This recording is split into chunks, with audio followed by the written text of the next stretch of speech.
Is Tuesday, March 9th, 2021. The time is 9 a.m. For those who are listening at home, on Zoom, we have Terry Hardica, our local cable access audiovisual individual. We also have Councilor Maya Beyondich. We have a full council otherwise here present today.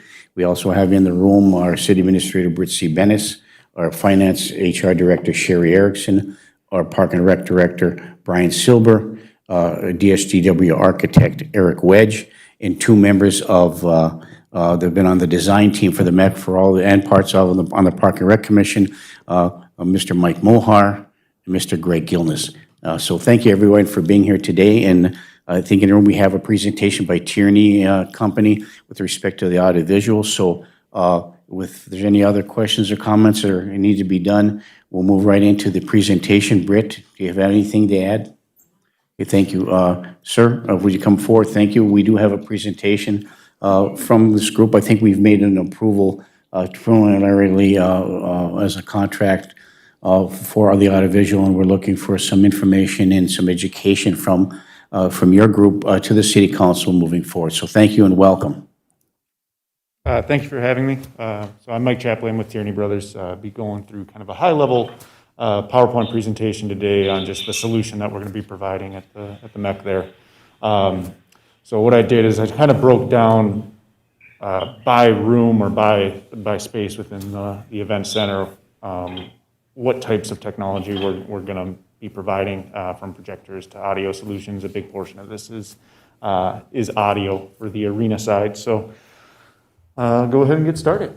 So again, the agenda here today. We're going to cover the 6 main spaces of the event center that we quoted out. So we have Arena A, B, and an outdoor audio solution that will be encompassed. We'll also be covering 3 conference rooms, Boardroom 106, 104, and 105. We'll be providing technology in that space. The large divisible event center, that was a big portion of this bid. And then we're also doing a digital signage experience within the space as well. We're working on the digital signage with a local provider as well, Reach Media. They're working on the high school with you guys too. But the owner is from here, so some local ties. So as it relates to, I guess, the first proposal or first quote in our solution, that covers your Arena A, B, and the outdoor audio solution, so a little bit of an overflow. You'll actually be able to broadcast live audio out or pump music out into the entryway outdoors. So we'll have a centralized audio solution for this space. It's going to cover your bleachers, north and south, the mezzanine level, Arena A, an outdoor space, and then in Arena B, we had worked with Brian in the city on refurbishing or reusing what you guys have at your existing arena to cover the Arena B space. At each location, as far as the scorer's table and the press box, we'll also be putting in a touch panel. And that touch panel will allow overall control of the system there. We are providing an integrated assistive listening system within the space, and that's more to meet ADA requirements, so people that are hard of hearing will be able to utilize that. And then we will have push-to-talk capabilities, kind of similar to what we have here with our microphones, where I could mute myself if I needed to, but then people from the press box will be able to announce as well as from the scorer's table. So kind of listed a little bit of what some of that equipment's going to look like there, but I don't know. Feel free to chime in if you guys have questions as we kind of go through this bit. Yeah. Will they have a wireless instead of just the mic? Will they have the ability to do a wireless too, as well as if they have to get off the press box and walk? Would they have that ability to do that? That is a good question. I should have printed out the whole proposal. We do have the ability to add that. We have wireless mics in there. I don't remember exact makes and models. We can certainly swap those out. Most of them are negligible from a cost standpoint. Thank you. Variety of different types of speakers will be provided depending on where it's going to be located, whether that's over the rink, the mezzanine, or outdoor rated speakers. And then we are providing a centralized equipment rack that's going to be upstairs. That's also going to feed into the Divisible Event Center. I didn't really put anything in there, but kind of envision a similar setup to what you guys have back there. So the next 2 slides or 3 slides are covering the conference rooms. So in your conference rooms, these are going to be integrated to allow for web conferencing capabilities. So your boardrooms and then the 2 dedicated conference rooms in the space, they'll all be receiving either ceiling-mounted or wall-mounted displays. The boardroom will have a 75-inch. This will have a PTZ camera, so again, similar to what you guys have in this space to allow for conferencing capabilities. It'd be agnostic, so if you guys are Teams or Zoom, whatever you guys are using for your UC or web conferencing platform, you'd be able to integrate it there. These will be more touchless rooms in the sense that the mics and speakers will be in the ceiling. So as you walk in and you start a conference call, you won't need wireless mics. Everything will just kind of seamlessly turn on and on. So these ones are actually called the Pearl mics. So they're actually a little flatter, a little bit smaller profile there. And so they're about yay big. They'll sit in the ceiling. I think this room has 2 of them. Yep. So they have what's called beam forming technology in them. So as I kind of adjust and move, they'll configure. They'd be set to kind of pick up the conference room table, right? And then within that touch panel, whoever's in the room, they'd have the ability to mute and unmute if they need to for privacy controls as well. So like I said, the boardroom and the conference rooms are quite similar. The mics in the conference rooms are a little bit different. They're same concept, just set up a little bit different. And then the conference rooms, due to their size, will receive 86-inch displays as opposed to the 75, which is in the boardroom. One moment, please. Thank you. Councilor Paulson. Thank you, Mayor. So within the boardroom or in the conference rooms, will that 7-inch touch control panel be in the conference rooms as well? Yep. And then will the user need to understand how to work that, or I'm assuming different groups will be in there, and I'm trying to figure out what level of staffing we might need to oversee that. Right. So the touch panels themselves, we can program them in a variety of ways. We can set them up to be simple rooms. So where I can walk in if I'm a user that's renting the space from the public, for instance, I might not have a background in AV. All I can do is maybe turn the system on and select the HDMI input at the table, whereas maybe a city staff member or someone that works there might have access to control the camera and allow you to do like a web conference call in the space. So we could actually create 2 different use cases on those panels. Yes. Is anything else, Councilor Paulson? I'm good, thank you. Okay, thank you. Greg Gilness, our part of our design team, and was a Park and Rec Commission member for many years. Greg? I was just wondering, and I can't hear what you're saying. Is it possible for him to take his mask off, or is that something that we don't want to do? No, he can. It can be removed. We've taken the precautionary measures, but I think it's a personal. If you're okay with it, I'm okay with it. I just is kind of muffled when I'm trying to hear what you're saying. Yeah, I'm fine with it as long as it's approved and. Yeah, if it's you're comfortable with that, we're comfortable as well. Okay. Thank you, Greg. Thank you, sir. Yep. Not a problem. Perfect. Yeah, and again, for reference on the touch panels, they're going to look very similar to what you guys have in this room. So for visuals, that this is a pretty good room to reference. So as I mentioned, conference rooms 104 and 105 very, very similar as far as the setup. The differences really reside in the size of the display and then the type of ceiling mic. This one, we're only doing a single ceiling mic. Again, it's for the size of the room. We pick the mic that's appropriate. This is called the Shure MXA 910. Basically fits like a ceiling tile. Very, very discreet. Has a little light indicator bar on it, kind of similar to what you have on your mics here, to show if it's hot or not, active or not. So, all right. The big space, divisible event space. So this room, I know there's a lot of efforts with architect and working with the city on making it a really pristine space, rental space. So we're integrating the AV technology in here to allow it to be a cohesive space to be rented as a whole or divided in any fashion. So you could divide it into 4 separate spaces. You can use it as 2 spaces, 3 spaces, and 1, kind of however you want. So the idea is that we'll have in-ceiling projection screens that will come down as needed when you turn the system on or when you want to use them. And then when they're not in use, you can be able to tuck them away if it's an event that you're not doing any presentation within the room. And then we'll have the projectors that will project onto them. We're using 9,000 lumen laser projectors. Thank you. A question from Councilor Bearable. Yeah, any of these spaces that you designed here, the 4 spaces, you can integrate 1, 2, 3, 4 all at one time if you got them filled? Yep. So they'll be able to be divided anyway? Correct. Yep. Okay. Yep. So within that touch panel, it'll default based off of how things are configured. So if the walls are all closed, it will know that, hey, room A, so the far left, for instance, this has the ability to do this, and I can't necessarily send my presentation all the way to the far right if the walls are closed, right? Okay, so you can have more than one event going on at a time in there, in those 4 rooms, correct?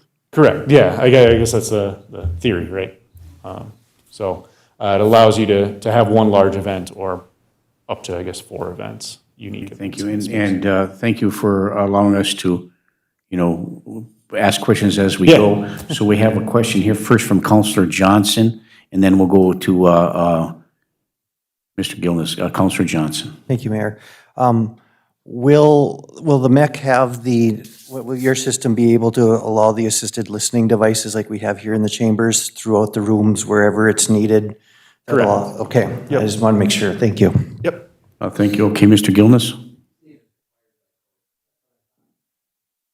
So the system, is it all going to be wireless mic systems or not? I know Mayor Cuffey brought this up earlier, but I just want to make sure that's.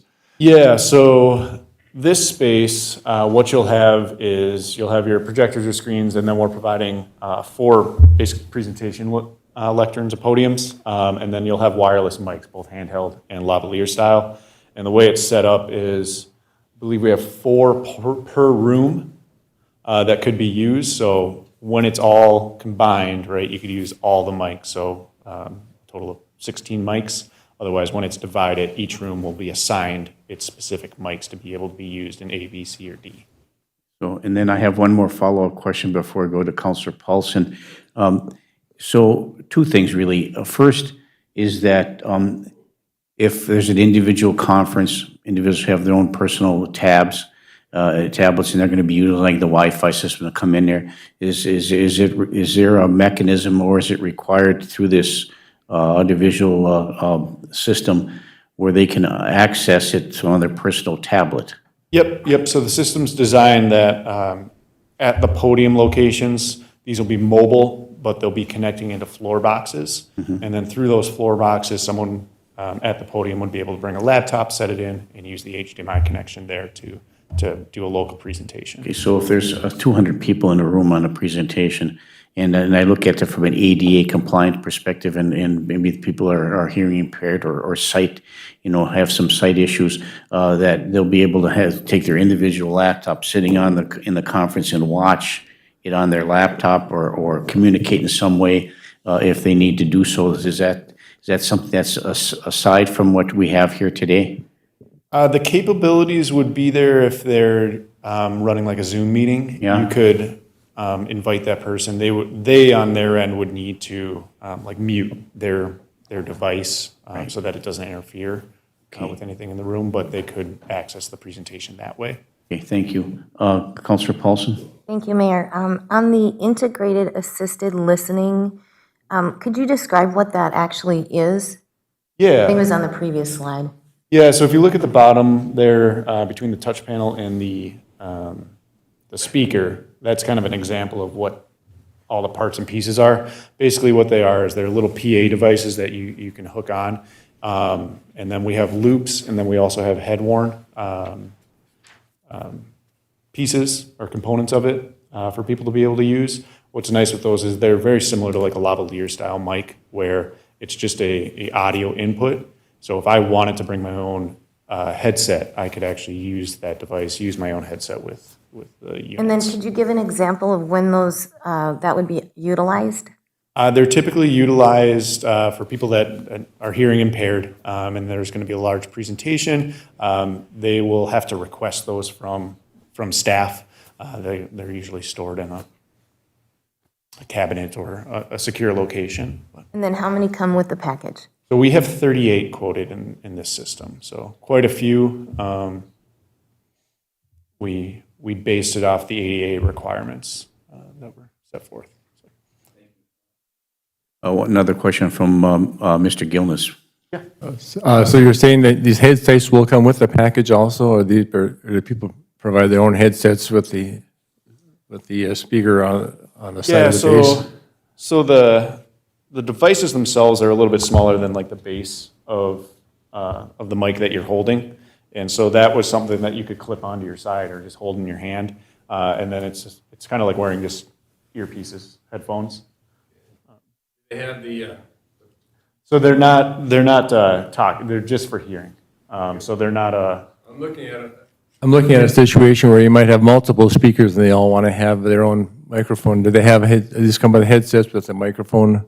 So the microphones that we have in this system, we have lavalier style, which are clip-ons, and then we have wireless handhelds. We can swap those out for more of a boom style type of Is headset. one preferred over another by people who speak, or do you have any experience with that? A lot of people prefer the lavalier style because you can clip it on and forget it. A lot of people don't like walking around unless you're maybe at the arena. Then you kind of want to have that style. But it's a lot of personal preference. In a presentation space like this, a lot of times you're going to see a handheld or a clip-on is more common. Yeah, thank you very much. Yep. So we'll keep on moving on here. So the final portion of our quote or our proposal is the digital signage experience, and this is kind of placed throughout the event center. So we have a total of 8 unique displays that will be set up throughout. We'll have one 65-inch in the main lobby, 4 49s in the conference lobby, and then 3 49-inch at the concession space. What is kind of managing that is I've kind of depict what happens is we have the reach management platform, which is your software and what's going to create the content that's going to push out to these displays. And then each display will have a media player that will control basically the layout and the look and feel of how that content's being presented. So I understand that the city uses VSI, Vermont Systems, for their scheduling software. And so we can actually pull feeds through Reach and, pull up those schedules. Hey, Bantam A's on sheet A or arena A. Show up your ice times and whatnot there. So A quick question from Councilor Paulson. Thank you. Thank you. So is Reach like something local we use? So you guys are actually using it at the new high school that's getting built. They're part of that project as well. The gentleman that owns the company is from the area. And so they're like the software backend. That's what's designing the layout. So I put some examples here.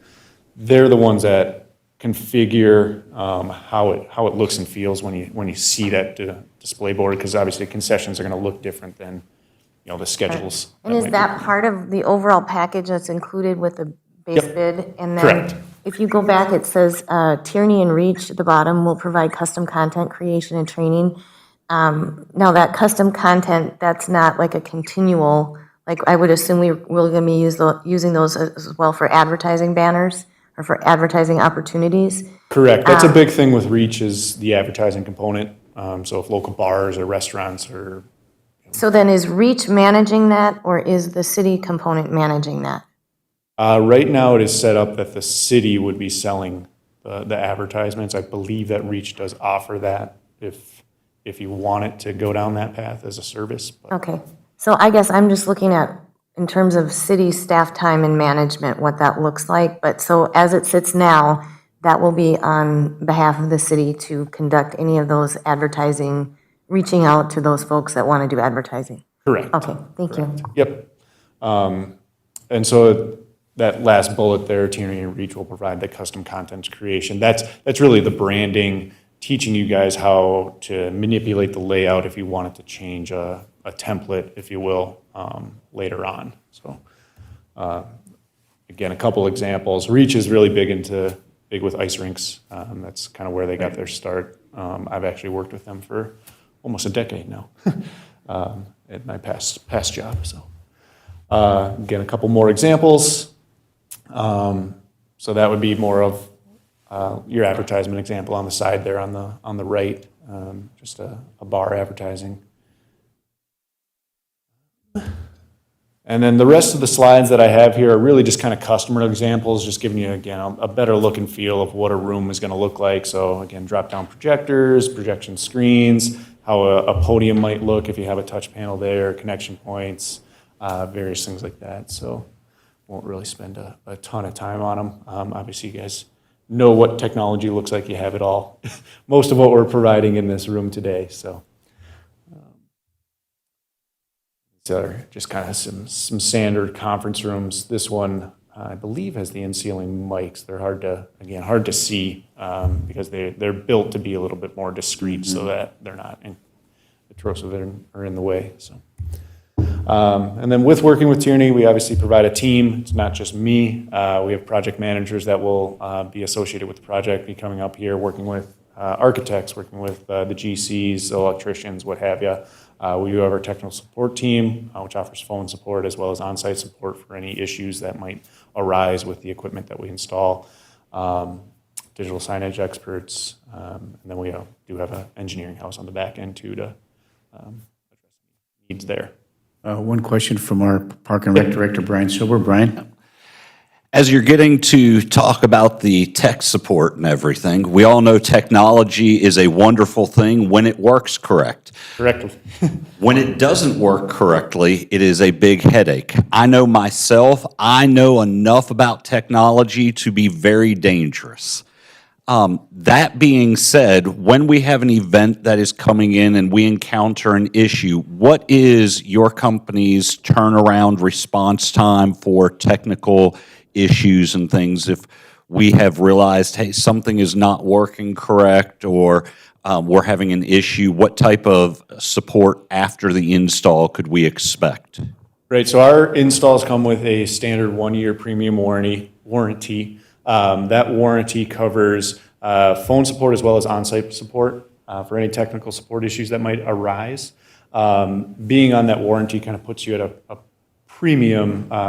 We do have customers that over time will be removed from or opt out of the technical support. So if you guys call in, for instance, and you have a tech issue and you need someone coming on site, you would bump ahead anybody that is not on a support contract. With that, as far as turnaround times, we have same-day phone support. I believe that's a 2-hour turnaround. I can send you guys the exact documentation on the premium warranty.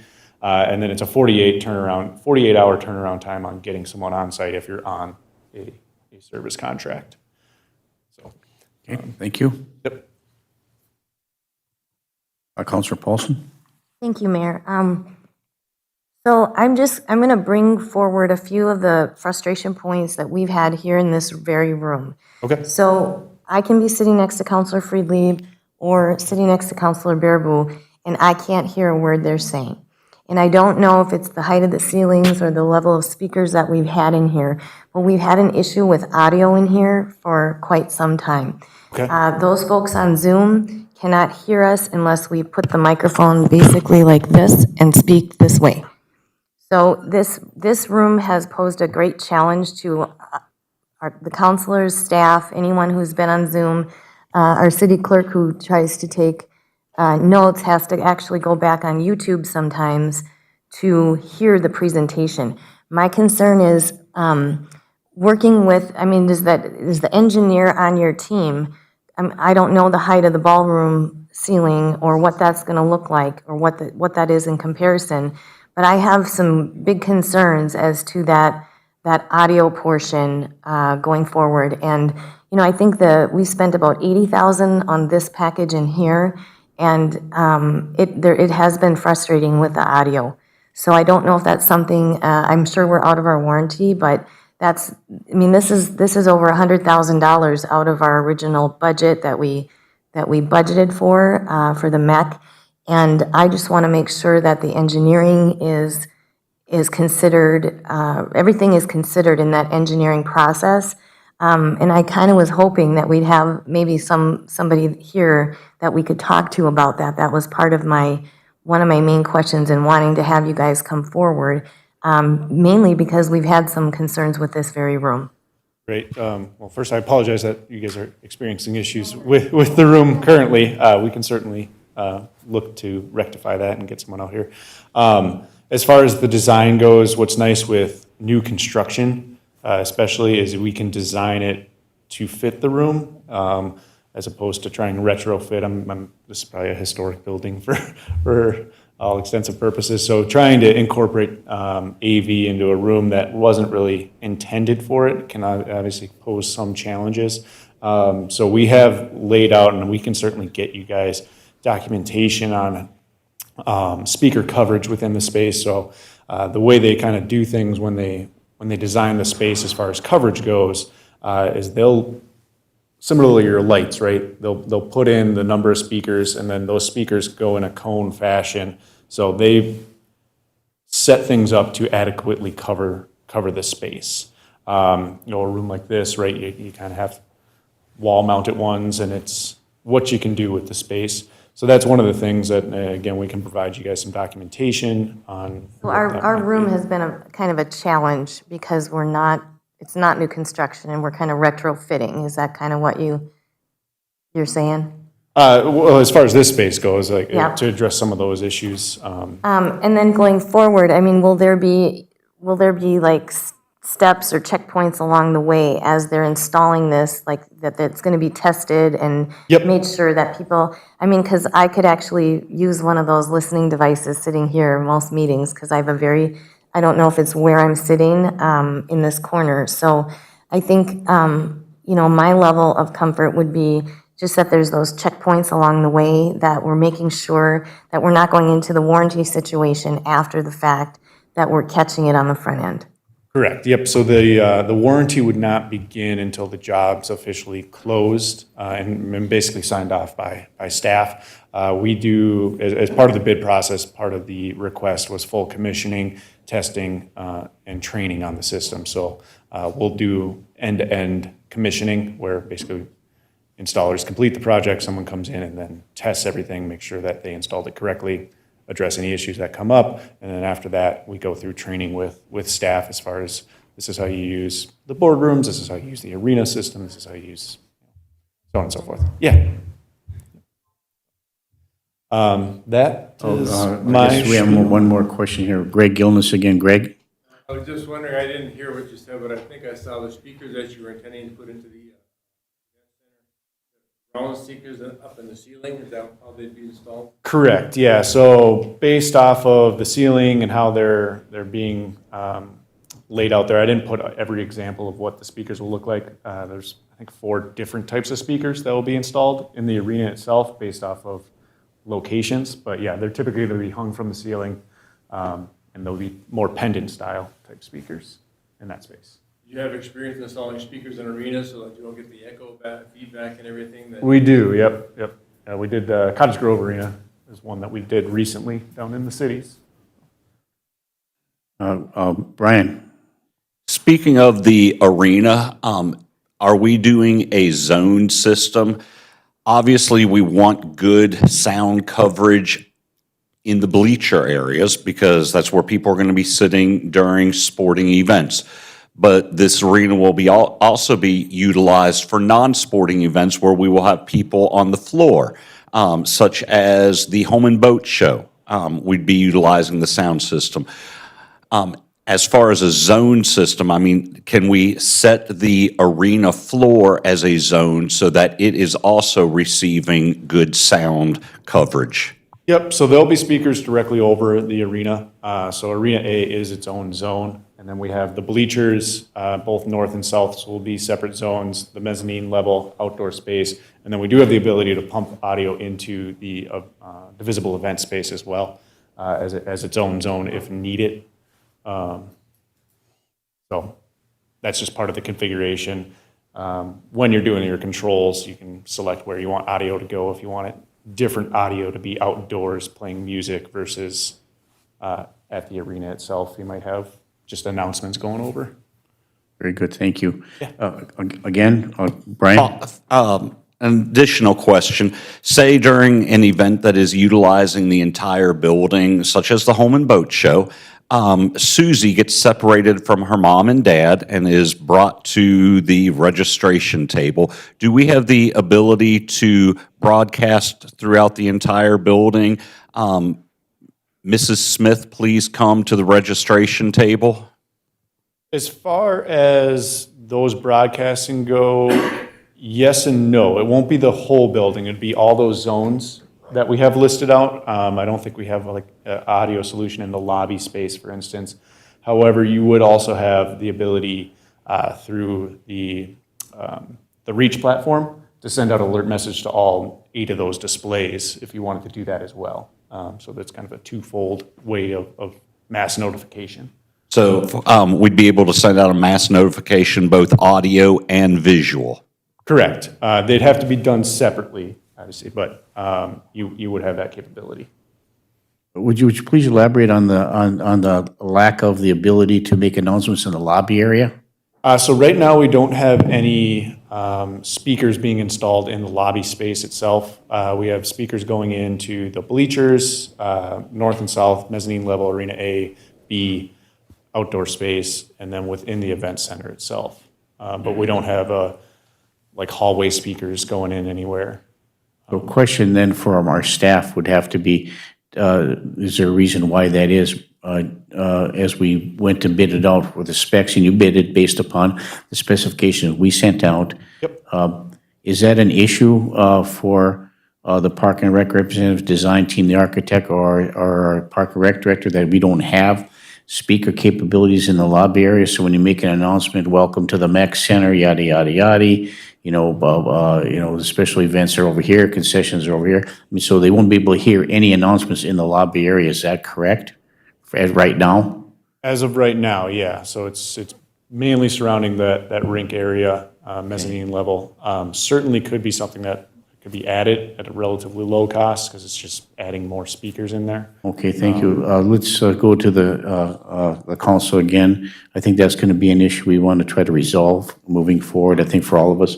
First, we'll go to Councilor Bearable, then over to Councilor Paulson. Yeah, that, when you mentioned that, that's my big angst, because I've been to many, many arenas over time, and they all have speakers and stuff in lobbies. Even the big hockey arenas have them in lobbies. We can't be without that, guaranteed. I won't stand for it. I won't vote for the package. We've already given you the stuff, but I won't vote for it unless we add that to it. Our architect needs to get with you and get that put in there. Even if there's a cost to it, you gotta have that. Because the parent could be out in the lobby and not hear any of the stuff if they lose a kid.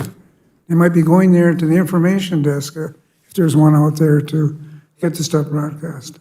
Yeah, like I said, it's certainly something that we can add. Yeah, I'd like to see it added personally, because I haven't been to any big arenas.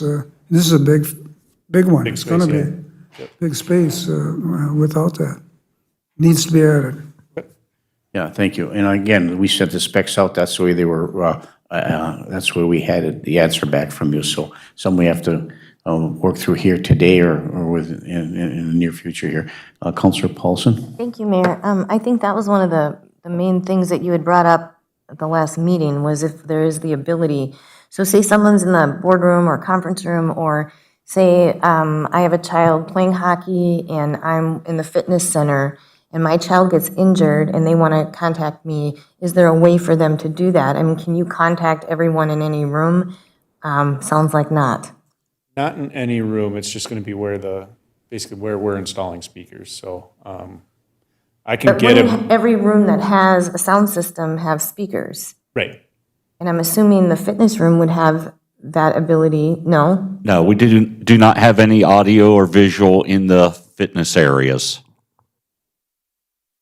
Okay, and we went out with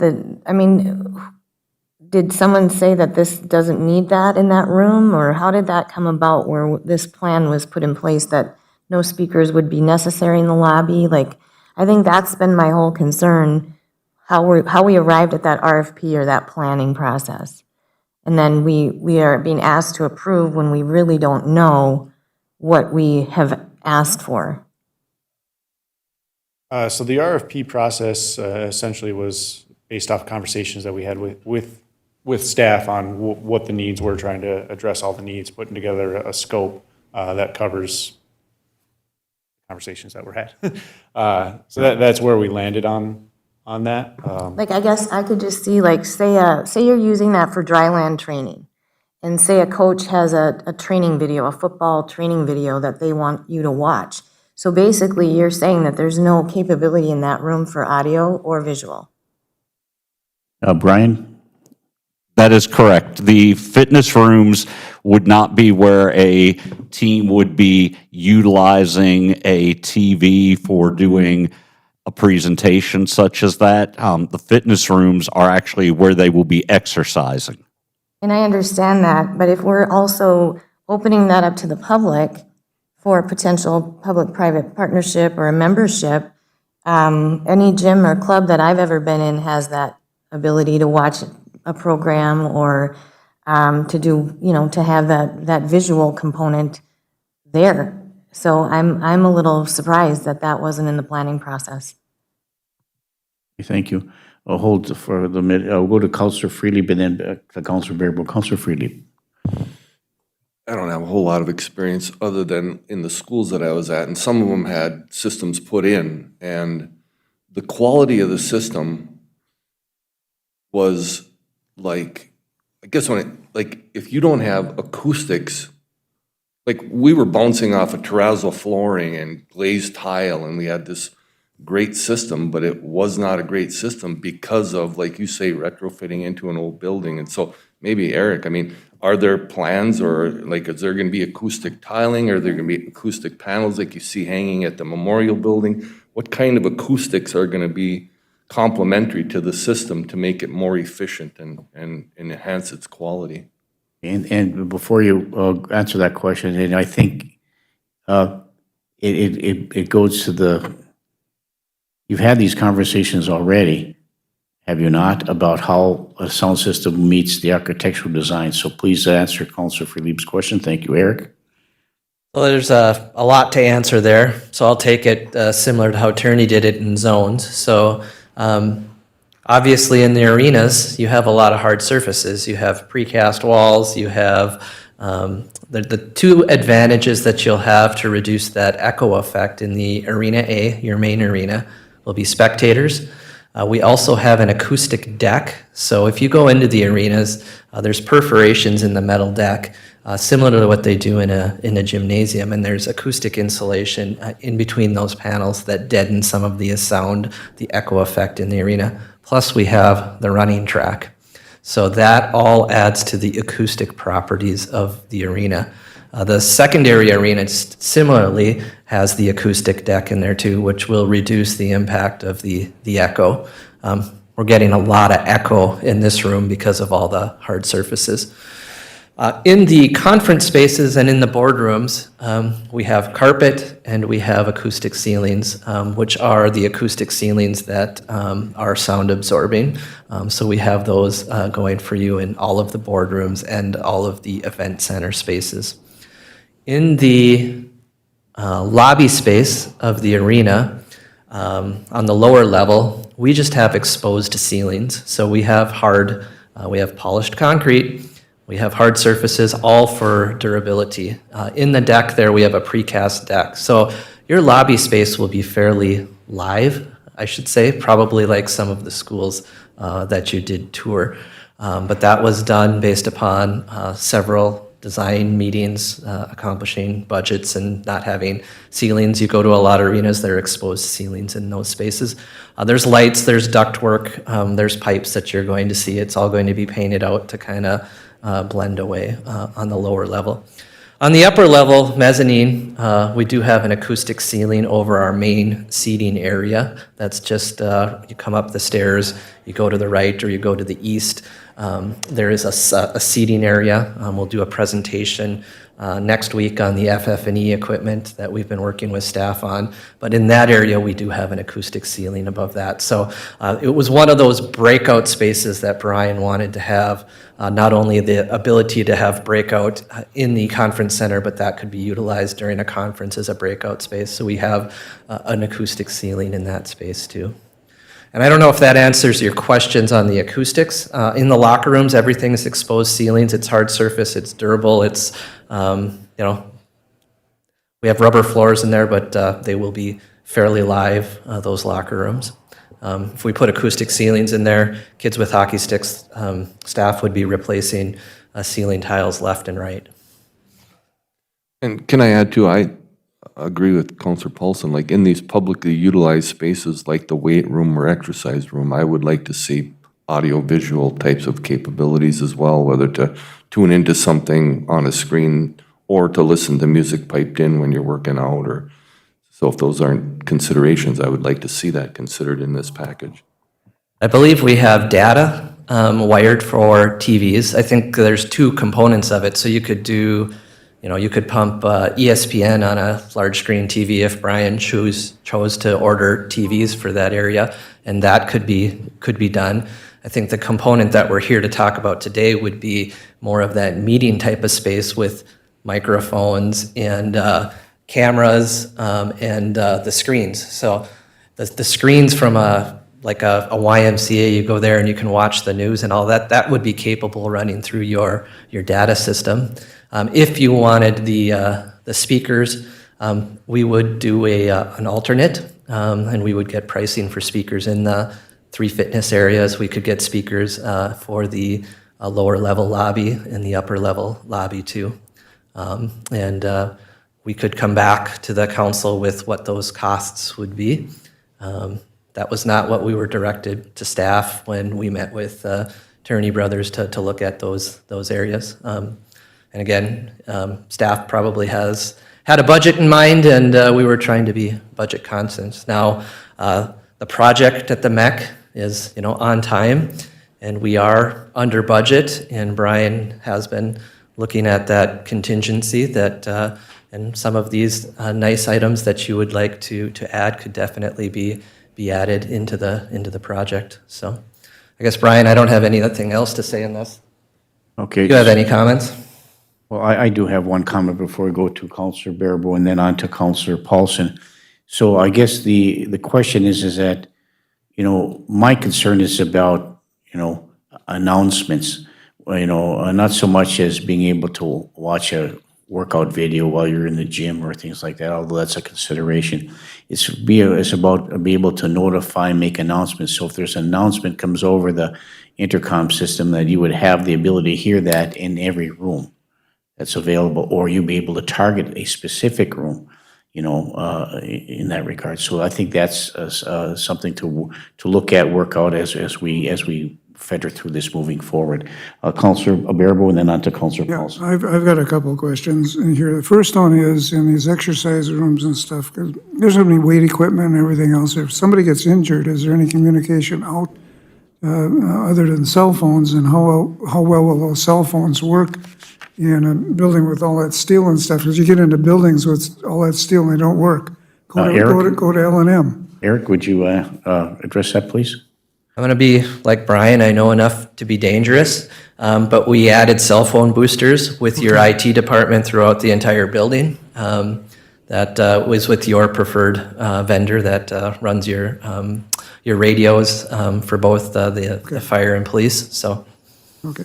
The other point I was going to make, I agree with Eric. I was going to suggest that we do an ad alternate for these things that the council's come up with. I'm a little disappointed we didn't have this presentation prior to going out for the RFPs. That we left everything to staff, and we should have sat down and heard this, and not after the fact. That makes me angry, because we did not hear that. And if we do some other of this stuff, Eric, I think it should be done before we go out for the bids and stuff, to make sure we've got everything covered, because there's things that aren't covered here, and I'm not very happy about it. And I think that, we're trying to, we're at the council level now, where we're trying to, move asked all these questions, which we're doing right now, to try to make an adjustment to, before we make the final decision on what we actually want. If we have to add on whatever the case may be, the idea is to make sure that we get through this in some, fashionable way in order to accommodate all the needs that we have at the MEC. So we'll go to Counselor Johnson, then to Counselor Paulson, and then to Mr. Greg Gimlis. Counselor Johnson. I'm a little frustrated as well. So at this point, there is 0 speakers in the locker room area. The locker rooms will have speakers, the lobby, the fitness rooms. I'm focusing on that long hallway that we've toured where there are 15, 10, 12 locker rooms. Are there any speakers in those locker rooms or in that hallway? The locker rooms, there will be that. In the hallway, I don't believe there are. And I would think there should be at least 1 or 2 in that hallway, again, for announcements, for safety reasons. If we need to evacuate the building, if we need to evacuate this building, it doesn't happen. I was here for a fire drill last spring, and half of us didn't even know what was going on. And we can't have that happen. And I understand that that's a separate system, but I would hope they can be integrated so that if there is something, and I have to express my frustration too that the hallways don't have speakers in them, and I don't know why.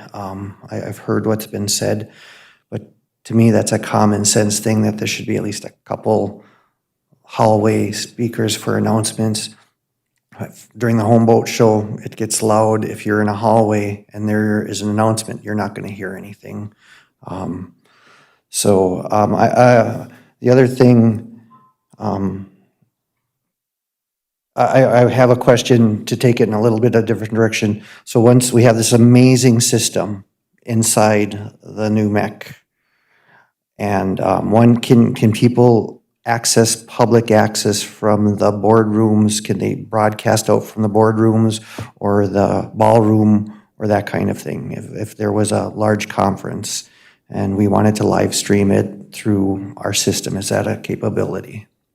So the rooms themselves, the 3 conference rooms all have web conferencing capabilities that could be ran from a PC.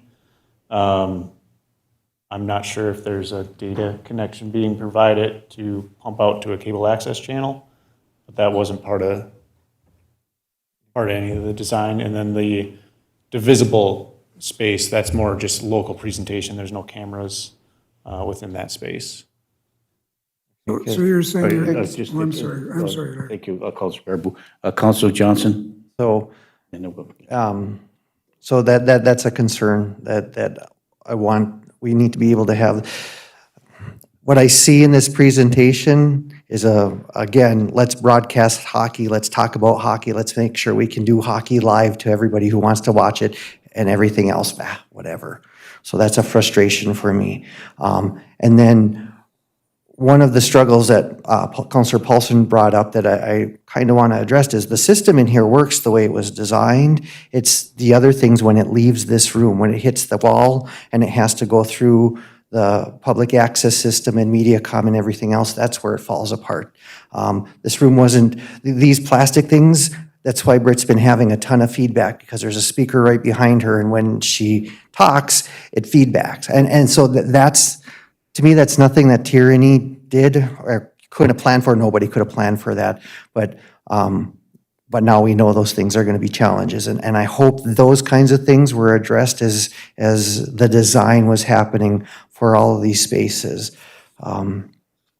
I think that, again, it comes to the add alternates. We're doing that again, which we did a long time ago. We didn't have the opportunity, when we first started this, some of us asked some of these questions and we got told it's not time yet. It's not time yet. And that's happened over the last year. And now we've been told you should have asked earlier.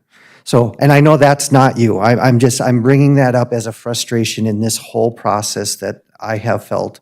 And so we have 4 or 5 months left of design. So I hope that when we got told it's not time to ask those questions yet, that the staff and the design team and everybody remembers that we did ask some of those questions before, and they've been forgotten because we're not been told, okay, this is how we're going to do it. And you coming in with your presentation triggers those questions again.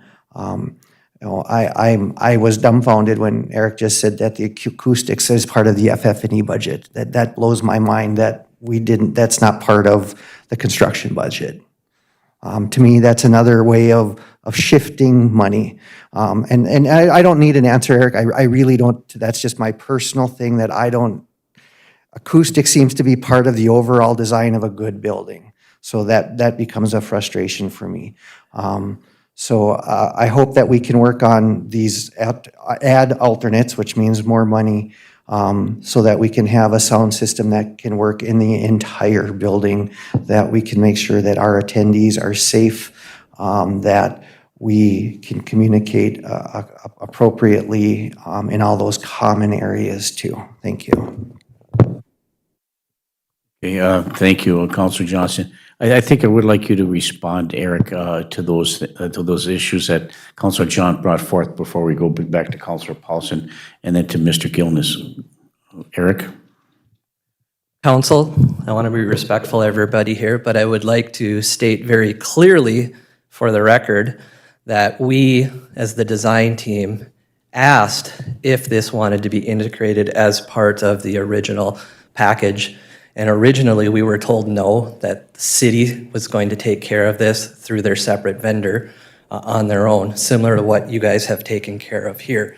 So I do want to say we did ask that question early on, and we were directed to that city was going to take care of this on their own, along with many, many other systems. So I'm a little frustrated myself sitting here being accused of not thinking about something when we did ask that question. Okay. Thank you, Eric. So, you know, this is the process we're moving forward with. We have attorneys making the presentation based on the specifications that we put out for bids. And now we're looking for some additional investment in beyond what the specifications are. So we'll work through it. We'll make sure we get that done. But that's the purpose of having this meeting here today.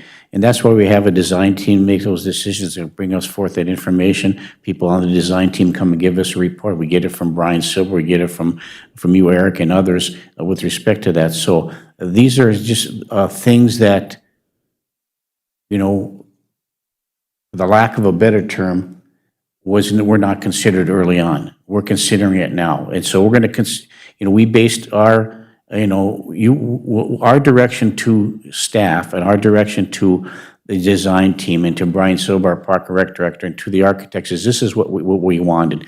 This is how we wanted to move forward. And as we progressed through this process, we changed our focus and decided that we're not going to do this within the city budget, that it was a big project that needed to be done. So we went out for specifications, and now we have Tierney here today who came up with the recommendation to move forward with them, and we asked for the presentation. So that's we're here today to make sure that we iron out these issues, find out what's being presented here based on the specification we asked them to provide, and then if there's any additional information, we can move forward with that. So I think that's where we're at today. That's what we're trying to discuss, that we're trying to work through there. So Councilor Paulson first. Thank you, Mayor. Trying to de-escalate some of the frustration, I think I'd like to maybe just stick to some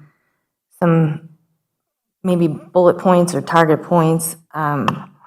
So yes, there is some frustration. Maybe it's on both, obviously it's on both sides here. But going forward, I mean, we've tentatively approved this at the committee level. We've not approved it at the council level. And I really have to question, was there a sound design expert, or I don't know what the technological name would be, that came forward to actually, like you guys have an engineer. Did an engineer come forward to actually say, hey, here's what the recommendations are? And I'm assuming DSGW must have had some input or from some expert, audio expert on this. But I think it is a little frustrating when you know, I'm on the design team, and this is, you know, I think you sent something in a Dropbox for the actual RFP to us, and I was trying to find it, and I can't find it. But I think that that's where that input would have been very valuable if we as a full council could have walked through that building and gone through each room and said, okay, here's what our thought processes are. And when you say, like, it came forward from staff recommendations, I mean, I'm not staff, but, you know, I'm a part of this team, and I've never been asked for any recommendations, although you wouldn't want my recommendations. But I think I'm trying to understand how we arrived at this process where now we're at a frustration point, and I really think we maybe need to back up the bus and maybe start this process over. Anyone?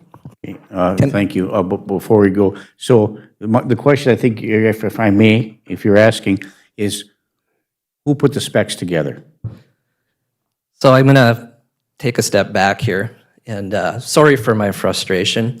I think originally the city was going to purchase the system on their own. Right, And originally. they realized with your recently adopted purchasing policy that you're over the dollar amount where you can just directly award and go to a vendor. So the city took a proposal from Turney Brothers to design the system, which is the system we had a couple of meetings of what they wanted. We reviewed it. Turney Brothers actually submitted originally a proposal on a cost, and they found out that it was not within your purchasing policy. So we had to go out for bid. So DSGW was brought to the table to assist in that process of taking the city's vendor, Turney Brothers, to put this process out for bid. And in that process, there are things that have to be taken into account with your funds. So example, the PLA, the Project Labor Agreement, has to be followed. So DSGW took the technical specification part as far as how to safeguard the city from bidding laws and put this out for bid. Turney Brothers was the technical expert on the layout of their system. So I just want to take a step back and just say that that was the main reason why it actually went out for bid. And I can also say that that is the same reason why, and on another subject would be your security and access control are out for bid. Originally, the city wanted to just purchase those systems directly, but because of your funding sources, you have to go out and show a competitive bid process. Can I interject on that or interrupt if you don't mind? Go ahead. That was my question. Yep, please. So that being said, as we move forward in these processes, can we have presentations prior to going out for RFPs so we have an understanding on the front end what we're looking at instead of on the back end looking at add-on packages or asking retro questions? I think that would be, then we could invite the design team or any of our cable access people or whatever it might look like. I feel like that's part of the problem is our process. And I'm not sure the legality if you can request presentations prior to putting out RFPs, but I think in the past we have done that. So I would like our city attorney to weigh in on that because going forward, I don't want this level of frustration on any of our, I mean, we're here to work together to make a beautiful building and have a beautiful project. And that's what I think we're all here for, that wonderful end result. So I don't want to get stuck in that mire, but this was well over $100,000 beyond our original $275 of our budget.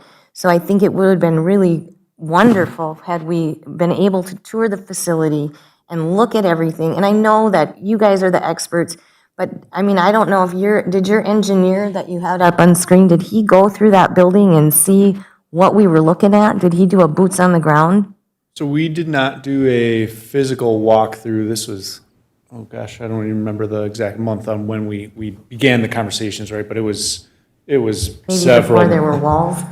Yeah, I don't know if that was actually a thing that we could have done at the time. However, we did have a few calls with the city, with the architects, with myself, my engineer, and basically ran it off of floor plans, right? We said, okay, here's Arena A, what do we need to do in there? We give our recommendations based off the feedback that we receive.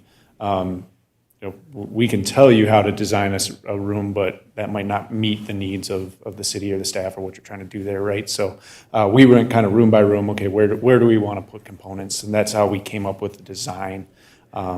And why I certain appreciate parts all were of in that. I mean, I really do appreciate that. I hope I'm not meaning to negate any work that was done. I think that there's maybe some different levels of expectations.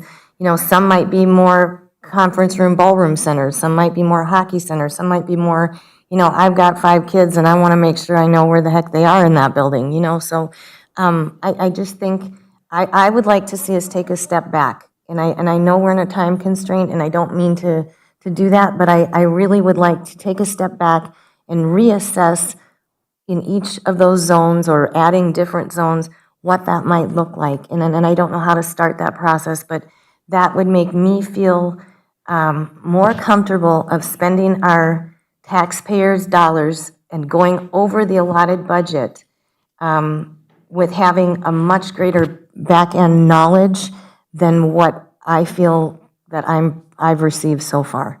So that's my take of where my comfort level is moving forward. Yeah, thank you, Counselor Paulson. We have the specifications. We hired Tierney as expertise to take a look at it, and the recommendations was based upon the feedback that you got from our staff and our architect and our design team and at Park and Rec, and all those people were involved in giving you information to come here today. So we have this. We have these specifications of what we're going to put in now. Now we have these questions. The question is, we need to expand those capabilities. We need to expand what our needs are.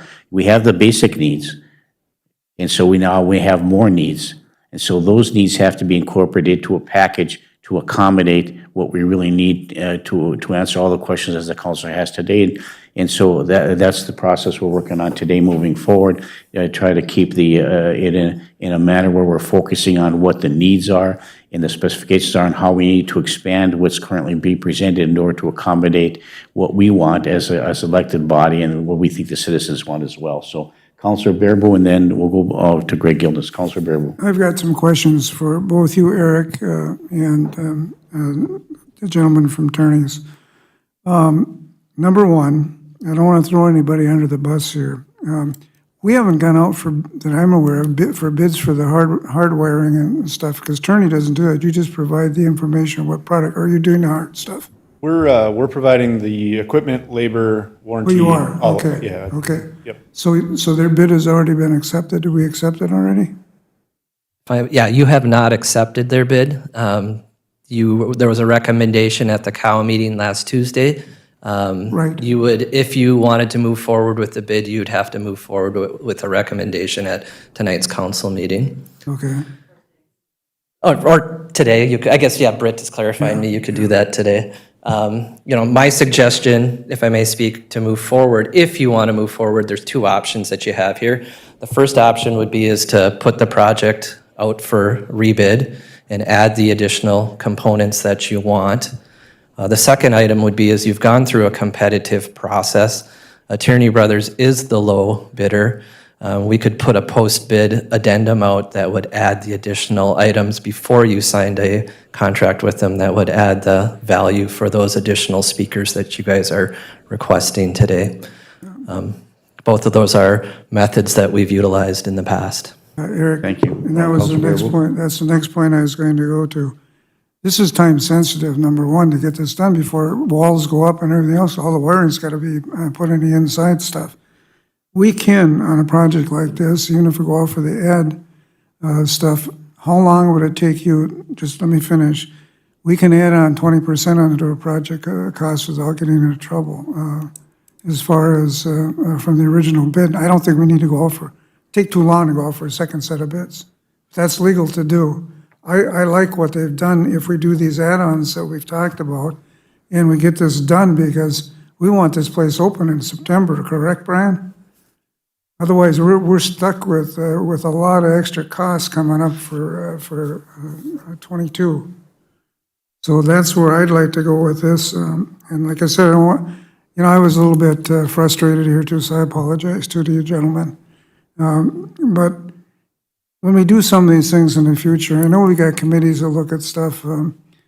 We make the final decision if we could get a small presentation ahead of time, just so we don't run into a situation like we did today. But that would be my recommendation, and we do, and that goes along with the second process you were talking about, Eric, because we can spend up to 20% more on a project of this magnitude. And that would probably cover the cost, I would think, of what it is. Now the question is, how long would it take you to put your rest of your stuff together for that add-on? I don't have an exact date, but we could do it relatively quickly. What we would want to do is I want to take the feedback that we've received today and list it out and say, okay, these are the components that you want to add. And give us a price. And then, then we kind of get that approved by you guys as far as, okay, yes, that is what we want. And then we'd go back and engineer it, get you guys the price on that ad alternate. I wouldn't anticipate that taking more than maybe a week or so. I was suggesting 2 weeks at the max. Yeah, so we obviously know that this is time sensitive, so I would have to get those steps moving and can just talk with my team internally and say, hey, we need to bump whatever other projects that we're working on to And I make know sure. Britt is taking notes on all this stuff too, so, I'd be comfortable if we go, once we incorporate those, if she just sends us out a list of what was incorporated once she gets it from you guys, and we can move forward so you don't have to have another sit down and delay the time frame on this. Because it needs to be done before those walls start going up. Yeah, and I don't envision cost being more than 20% of the project, but won't know until we know, right? But I'm just bringing that up. I'm just bringing it up because we can go up to that now. We'd expect you to stay under there if you can. Okay. Right. Yeah, I mean, if we're just adding some speakers and zones in different areas, that's more labor than actual parts. Okay, thank you very much.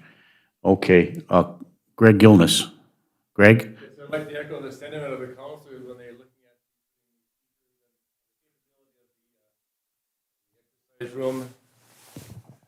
at the exercise room and the what's the other room up there? I forget. Well, anything up there that's not currently equipped with speakers or any audio capabilities. I think we can't say for sure what those rooms will be used for in the future. We never know. I think they should all be about the same capability as we have in the event center room.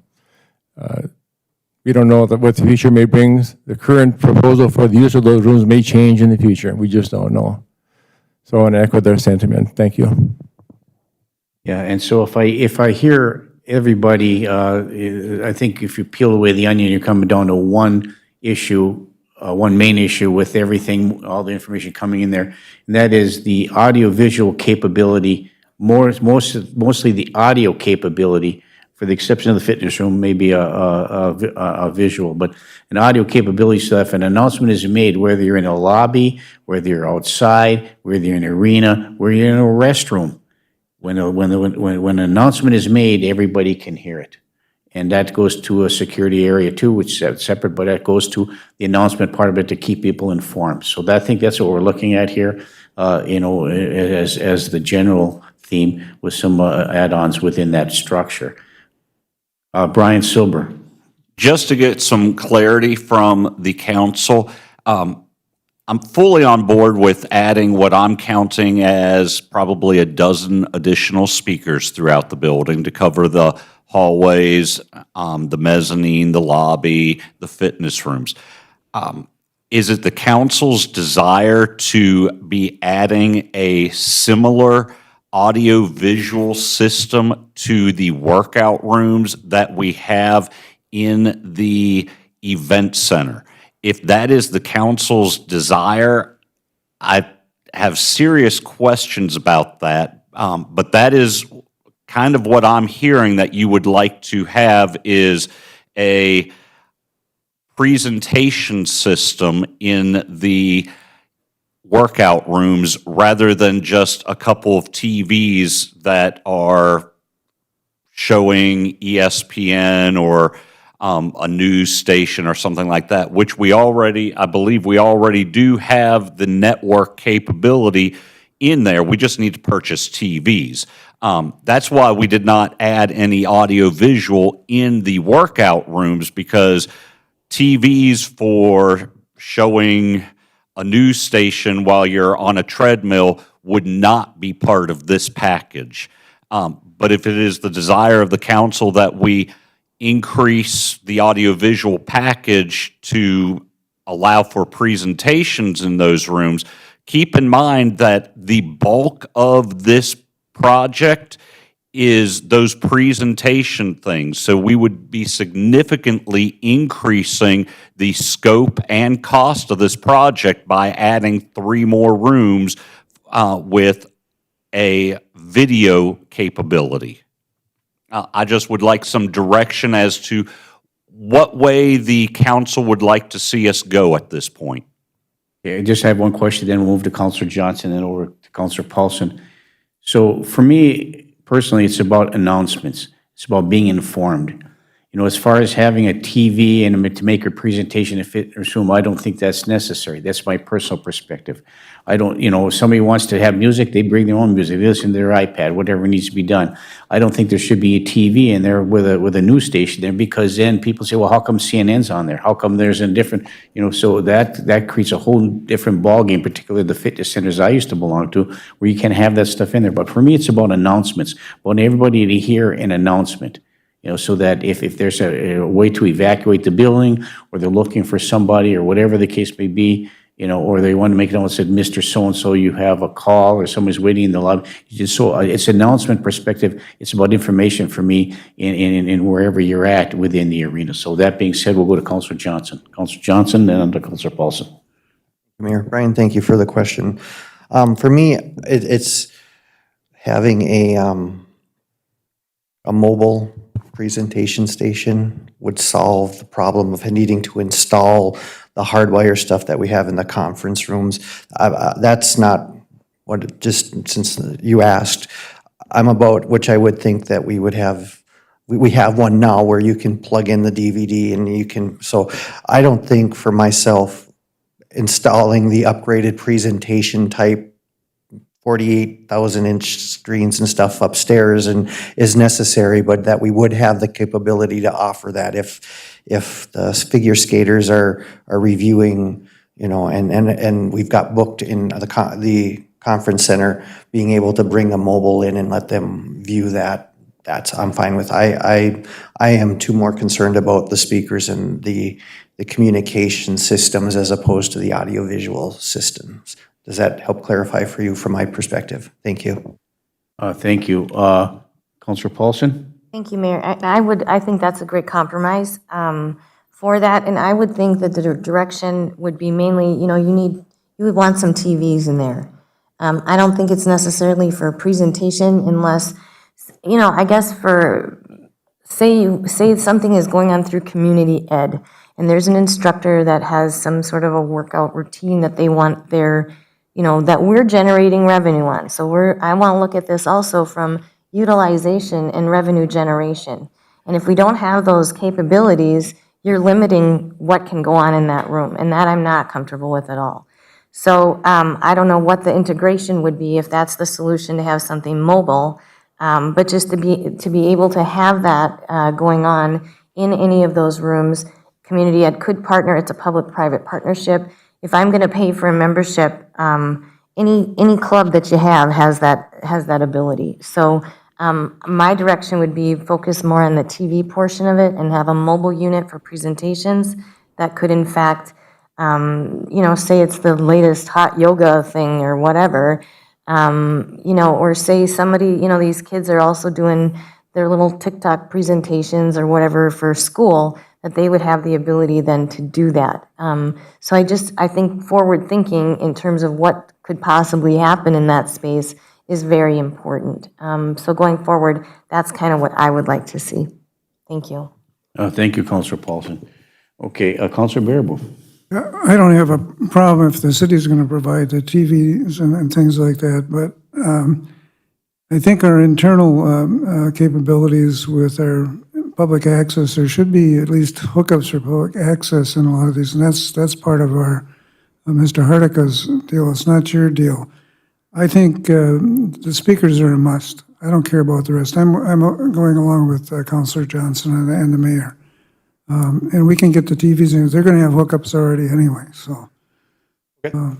Okay? Yeah, so I think Councilor Friedlieb.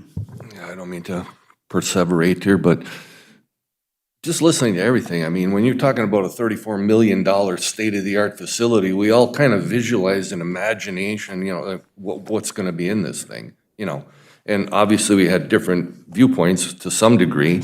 And right now, my concern is, we only have so much money. There's a finite number of dollars to be able to put into this project. And I think the numbers, are approximately $320,000 that you put this package together for, give or take. I think Brian's budgeted for about 275, so we're pushing 50,000-ish over the mark already. And we've talked about multiple add-ons already would push the cost of this up significantly. So that's what I'm really concerned about. As far as having the actual presentation capabilities within those rooms, I'm kind of with Councilor Paulson. The possibility exists for revenue-raising purposes to broadcast things, and with all this online education that's occurring right now, having that capability to have some kind of a phy-ed, health, yoga, recreational type program broadcast from those areas is a possibility. I don't know the size of them or whatever, but that's a possibility that should be considered.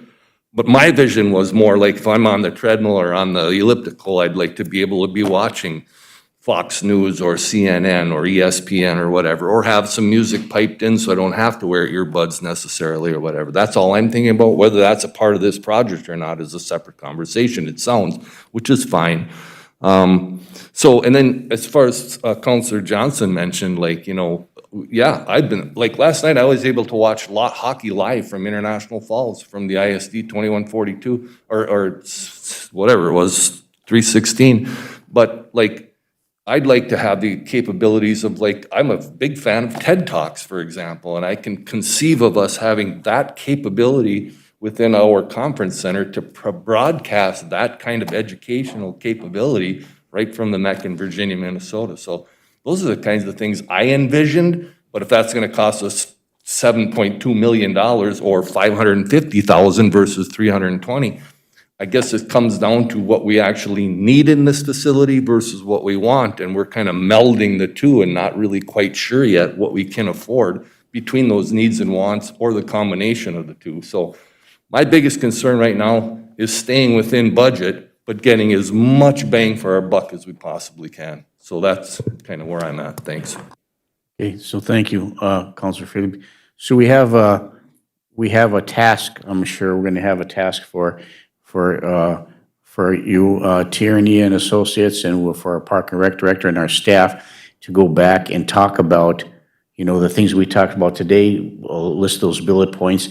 I think it's prudent for us to make sure that all the information we've disseminated to you, what we'd like to see done, there's a cost-benefit analysis based upon what we're asking for, but to staff to put together through a collaboration, a list of the things we talked about today and get those out to us as quickly as possible. So if there's anything else that we wanted to add on to what the current proposal is, then they'll have a better idea of providing, an estimate of what it's going to cost associated with that. Adding additional speakers, you're talking about there was some conversation about it's relatively inexpensive to do that. So, looking at what the cost is a consideration that Councilor Freely brought forth, and that's always a consideration for us to do that. So make sure that we have that list of things that we're asking for. Compile that list and send it to all the councilors, what those lists are, and give us an opportunity to respond within a couple days back of what we think is this acceptable, or is what the question you have on there before we go out and ask for these add-on estimates, because then you have an add-on estimate and pretty soon, there's another thing, and then you add that on. So let's compile that together and move that forward. In a accelerated time frame. Councilor Paulson. Thank you, Mayor. Kind of to piggyback on that, and also to Councilor Friedlieb, I would like to see an itemized spreadsheet come forward with the prices for pretty much, here's the quantity of these type of microphones, here's the price, the quantity, the price for a 70 whatever inch screen quantity. So I would like to see a spreadsheet come forward with that, so it's very cut and dry when the taxpayers go to look at what we are actually spending on this project, how much of the overall budget. And then I do have some budgetary questions, and I don't know if that is appropriate here or not, but in that, in what you had budgeted originally, we're going over this. How will that impact the rest of the FF&E going forward? And if you need to research to get back to me, I'm fine with that, but if you have an answer, I'd like to hear that. Brian? I can give you a Cliff Notes version at this point and a more detailed answer at a later point. In putting together the FF&E budget, what I had tried to do on everything is over budget for expenditures. For example, when I was looking at plates and glassware that we will be purchasing for in the event center, I Googled event center place settings and budgeted purchasing the most expensive plate that I could find on Google, knowing that we will not be purchasing the most expensive plate off of Google. In addition, we definitely won't be purchasing it off of Google, but the price points that we will get will be much better than those points. So my hope in doing that was that I was over budgeting for our expenditures, because I know there are going to be certain items, such as audiovisual, in this case, that I budgeted incorrectly for, and we would exceed those costs. I'm still very comfortable. Now, my wish list is still longer than what we can afford, more than likely, which is why we have a need list and a wish list. It's also one of the reasons that we are looking at sponsorships for the different things. And very excited that we have several businesses that are looking at doing those sponsorships. So some of those items from the wish list can be funded in those ways. Got it. So can't give you an exact dollar amount right now, but even with the addition of this, we are still sitting comfortable for our FF&E. Such as for the furniture for the building, I had budgeted $500,000, and our design team is currently looking at a furniture package of $350,000. So right there's $150,000 savings in what my original budget was. Very good. So that's why I'm feeling comfortable where we are at, even though this cost is more than what I had anticipated. And I think that was part of what Councilor Friedley, it's a balance, we get that, but I think in moving forward, it's helpful for us to know where we're at with that as well. Yes. And then if it's possible, I don't know if that spreadsheet of costs would come from DSGW or Tierney, but I would really like the council to receive that as well. Yes, we have that breakdown available. So the spreadsheet that you're asking for is very important for us to have that. But I think that we want to be able to have what we have now, and then whatever we're asking for the add-ons, we have to have a cost estimate of that, so that should be part of that spreadsheet as well, right? I think that's what you're asking for? And I would just say that's just an easy breakdown. Here's what we've got within the bid package, here's the breakdown of cost, quantity, value, savings, whatever, and then just the add-ons for whether it's the TV screens or the what did you call that, Councilor Johnson? Mobile The unit. mobile presentation unit. So if that's comfortable, that's what I'd really appreciate seeing. Okay, thank you. Councilor Baraboo? Yeah, I've got to ask one question on Brian and Eric. What is our actual drop dead date to get this started for construction, so we don't get behind the eight ball and we don't get this done in time? If you can tell me that. I think it's coming pretty fast. 'Cause that's a lot of work, all that miles and miles of wiring and stuff. Eric, would you? Yeah, I think I'm going to deflect that kindly, because they would be the installer of the system. Okay. In their original bid, it was 270 days. Since then, I did get clarification, and it was part of your package of a letter that said that they would make the deadline and be done by September. So if this process takes an additional 2 weeks, I would ask Mike if they would still feel comfortable with that deadline of being completed in September. Mike? Yes, as far as any of these ads that we've been talking on today, those would all fall well within the allotted timeframe. We wouldn't have any issues completing that. They're not huge additions. The bulk of the work that needs to be completed is honestly in the arena itself. That's hanging speakers one by one on a lift, right? That takes quite a bit of time. Putting them in ceilings in a conference room or. But you'll be able to make the, you'll be able to accommodate the timeframe as needed? Yes. Yeah. Okay, thank you. Anything else, Councilor Bearable? Yeah, so I'm assuming then that you're going to stage things as he completes an area for wiring and stuff, you'll put up the walls, whatever you need to, in a fashion, so it's done in time for the opening in September, correct? Go ahead, Eric, and then Brian. There's several infrastructure pieces that when we met with Mike, so there are already conduits underneath the slab to floor boxes to accommodate his system. That's already put in place. We met with him. We made some adjustments from what was originally put out in bid to accommodate the AV system, so the conduits that are in the wall are in place. You have exposed ceilings in all of the areas that you're requesting additional speakers. So it will not be a problem from an infrastructure standpoint, and I don't believe it would slow construction down from the KA side of things relative to that, because they would be able to wire their speakers in hallways in the exposed ceiling portion. So That answers my question. Thank you very much, Eric. Thank you, Councilor Bearable. Eric, thank you. Brian?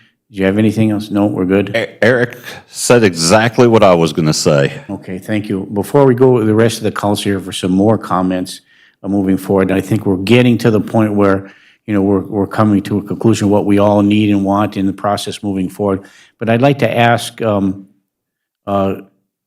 Mike Mohar or Greg Gilness if there's anything else they'd like to add before we move on to the additional conversations with the council. Anything to date? Mike, would you want to grab on the microphone there and, anything that you have, questions, comments, concerns?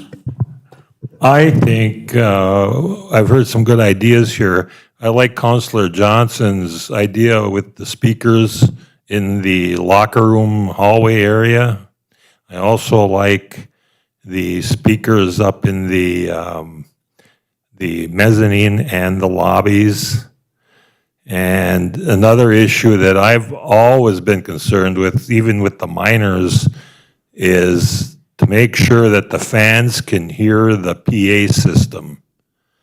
And I know you go into like the miners and you go into some of the areas of the seating area and the people can't hear or understand what's being said. And another little issue we have is I would like to see make sure we have some kind of a speaker up in the press box, because those guys are always coming down to the scorers table asking who scored, who got the assist, how many saves, because they can't hear nothing. So if we put a speaker up in the press box area, that would eliminate a lot of them issues. And as far as the audio, the visual, I think what we have is looking pretty good. I'm not up to speed on whether we need a visual in the training rooms and all that, because my feeling is if you're going to go to work out. You're not there to watch television. So I guess other than that, I'm pretty well satisfied with what I've seen and heard here today. Well, thank you very much, Mike. Councilor Paulson? Just one last note. Would it be possible I don't know if the Council of the Whole has had an invitation to take a tour, and if we could possibly schedule that, I think that would really help. I don't know if each one of us have been individually, but I think that would be a good exercise for all of us. I know members of the design team have taken tours and been extremely excited, so I would offer anytime the committee could make time for us, we would gladly give you a hard hat tour. Site's extremely muddy as of yesterday, but I can tell you that the frost is all out of the ground in the arena, so all that water was gone as of yesterday. So I would welcome, and so would, not going to speak for Kraus Anderson, but I'm sure they would welcome the council to do a hard hat tour. If you want to schedule that with staff to do that, that would be something we'd be definitely interested in. Yeah, I know that Gary Francisco, the general manager, and others, Mr. Wirtz and others have offered that. Eric, we've been offered in the past to come for a tour. I think early on, the council was an invitation to schedule on 2 separate occasions. I know that Councilor Johnson, Councilor Freely, and I have toured it quite a few times, as early as recently as last week, just before he got the rest of the roof on. So I think that for all of us to be able to come through there, it's impressive. It really is how we're moving forward with that. And to be able to visualize what we're asking today and how the speakers go would be very helpful, as your suggestion is, Councilor Paulson. So yeah, we'll have staff make a reach out to Kraus Anderson and see if we can arrange for times and dates that are amenable to some of the councilors to be able to come to that, because it is, watching that moving forward is it's going to be a great event. So anybody else have anything they'd like to add? Eric? I'd just like to thank the council for your time here today. I know that at points it was emotionally charged. I think let's look at the end goal of when you are finally occupying it. You've had to make some tough decisions previous to this. You know, you were making some decisions today, and I appreciate the spirited conversation. At the end, this building is for you, and it is for the public, and our design team is here to assist you in that process, and nothing that we talked about today should slow that process down. So again, I appreciate the time to be before you here today. Thank you. And looking at Tierney's proposal, I'm very impressed with it. I see, you know, I've reached out to some people that have that expertise that I know and say, you know, what does this mean to you and how is this working out? And they make some suggestions. They thought it was a very good presentation and proposal. Obviously, you rose to the top for that and continue to work as a vendor for this project is important. So this, if we have to do the add-on thing moving forward, we can do that. We'll leave up to staff and the design team to make that determination. So we're going to have to take some action here today about what we're going to do, sending back staff and get a time frame and those kind of things. So I'll leave that up to the council to make that motion. But before we do, Mike Mohar, did you have something else you'd like to add, Mike? Yeah, just a quick one here. Now that they got a lot of the walls and everything up down there, and after what we talked about here today, I think Julianne's idea of taking a quick tour and putting the two together would be a good idea, because then you can get a picture of where we need the speakers, and if there are any additional things that might pop up, we could see that. Yeah, I think that's a very good point, Mike. Thank you. Councilor Beyondich, you've been listening on Zoom. Did you have anything you'd like to add or comment?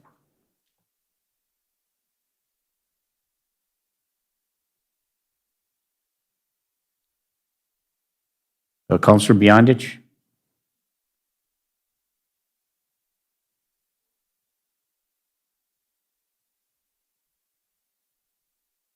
She's talking in the other room.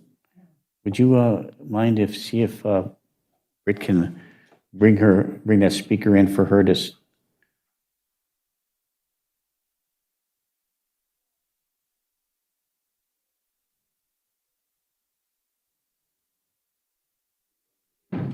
It's unrelated. Okay. All right. So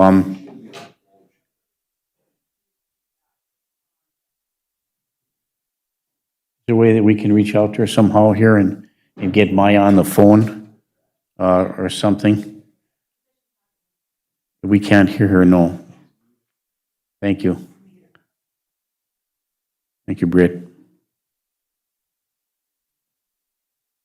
And I'm going to have to apologize ahead of time before we go. I have another conference call at the legislative level at 11 o'clock, so I'm going to have to leave early if we don't adjourn by then. So.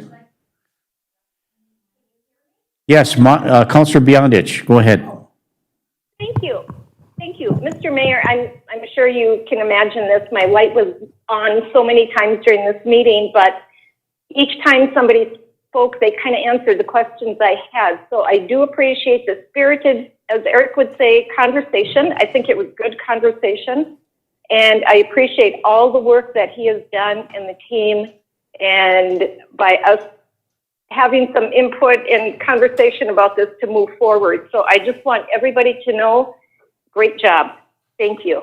Well, thank you, Councilor Beyondich. I can't see your light on being in Zoom. I rely on staff to give me the heads up when you want to speak, so I apologize for you having to wait this long to do so, but thank you for your comments, and I'm glad that all your questions were answered. So what we're looking for today is that we can take action at the council level. This is a special council meeting, so I'm looking for an emotion or action from the councilors about how we move forward with this process. I have a perspective that we need to should put this back on our staff and design team and Tierney and our DSDW and our Park and Rec Director and all the staff to come up with a list of the things that we have asked for today, to put together a cost analysis for the add-on, and to send out a spreadsheet for us to take a look at. Is that kind of what we're looking at today? So if that is the case, or if there's something else, I look for a motion from the council for some action. Mr. Mayor, Councilor Bearable. yeah, I think we can do this all in one step here. I would make a motion that we authorize Tierney and DWGS to put together an ad alternate on the package of information that we requested. We have notes from staff, and that staff be included in the presentation. Then they can come back to us with the information that you've requested with the list. Is that feasible to you, gentlemen? And in that form of that motion, does that include include providing a spreadsheet for all the staff? That's what I asked for. It would be a spreadsheet within there. After they put together their ad alternate stuff, give us a spreadsheet. Okay, if I may, Councilor Bearable, is there anybody else that would add any information to that motion before we go to a second? Just to clarify that, there may be two spreadsheets? One with the add-ons and one with just the base costs. That would be assumable, because an ad alternate would have the base cost on it. Perfect. And I would support that if everyone Okay, is so the comfortable. motion by Councilor Bearable, supported by Councilor Paulson. Did you get that entire motion, Pam? Thank you. Moved and supported, and so any further discussion? I do have one quick thing. Can we put a time frame on this? How soon can we get this taken care of? Would that be a question I would have? It's been moved and supported to send it back to provide these two spreadsheets, one for the add-ons and the other for the general, and get that to us. We can have a special council meeting if we have to. So, what would be the time frame that would give you the time in which to do that? I don't know if Tierney would have that we should have the realistic expectation that Tierney would have everything put together by this Thursday to make it on the next committee of the whole meeting. No, next council. Well, We can have a so it would be special okay to meeting. bring this to the next council meeting, not the next committee of the whole meeting. Or if they get it done earlier, we can have a special meeting like the mayor said. We could have a special meeting. We can make an adjustment so we can accommodate before we have to take action at a council meeting. We can have a special meeting that will accommodate everybody's schedule here. Okay. That makes sense? But within the next 2 weeks, we should be able to accommodate it. I just didn't think getting it on next week's committee of the whole meeting would be realistic. That's fine. Whatever we have to do, make sure we meet the time frame moving forward and getting the answers that we have and having the information before so we can make the final decision. So it's been moved and supported. Is there any further discussion? Hearing and seeing none, all those in favor signify by saying aye. Aye. Aye. Opposed? Aye. Opposed? Motion carries. Thank you. Thank you, everybody. I appreciate it. We'll if you all work with Britt and Mike, you and meet with our staff and come up with that information so that we can, and once you have that compiled, we'd like to see that information before, so we know what the costs are and everything, so, but we want to see the list. We'd like to see a list before, so that we know that everything we're asking for is going to be included in your supplementary spreadsheets for both, so that if we ask you for something, and then all of a sudden something else comes up, we want to make sure that we have a list compiled. We'll do that as a council and the staff to get that to you, and Brian as well, and everybody too, so we can accommodate that. So that makes sense? Yeah, so I can certainly get you guys the itemized proposal as it stands today for the base bid. We just submitted the lump sum. We have that. I can get in a day or two. Okay, if you could send that to Britt, and she can forward that to us, and then we'll work on the list of the add-ons that we're asking for. Correct. Does that make sense to The ad everybody? alternate would be the conversation that we'll have to define what all the components are, and then we can get you the pricing on that. Excellent, thank you very much. Okay, thank you. Is that, everybody agreeable to that? Everybody comfortable with that? Okay, thank you very much. Thank you for coming up. Thank you for your time. Thank you for the presentation. Thank you. We appreciate it very much. Okay, so before we adjourn, does anybody have any questions or comments or other information with respect to this issue? Seeing none, thank you very much. This special council meeting is adjourned. It is 10:43 a.m. Thanks again, everybody.